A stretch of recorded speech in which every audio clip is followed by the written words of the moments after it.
Did you know by not following a recipe to the letter, you can have completely different results? This cranberry nut bread is the way it's intended to be made. And this one is by changing one little key ingredient. And actually, it's not an ingredient, it's how you mix it. A few weeks ago, we made this bread and it was absolutely delicious. Today, I thought it would be a fun experiment to make it in a blender so you can see what happens if you just go a little off skew of a recipe. A lot of people think that that is okay to do, and sometimes it is, and sometimes not so much. Now I'm going to use two different types of bananas here. Ideally, you look for the speckled kind to get the sweetest flavor, and you use the ones that aren't so speckled to get a less sweet flavor. And I personally like a less sweet flavor. I'll leave that up to you. We're going to use the exact same recipe we used a few weeks ago.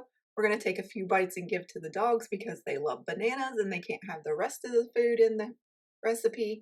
Well, they can have most of it, they just can't have the pecans. And look how excited Raymond and Maggie are.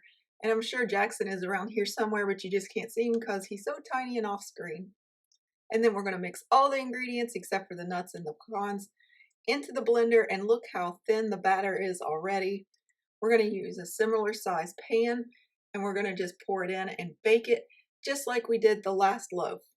If you want to see that other recipe, I will link it at the end of this video so you can see how to make this wonderfully delicious bread.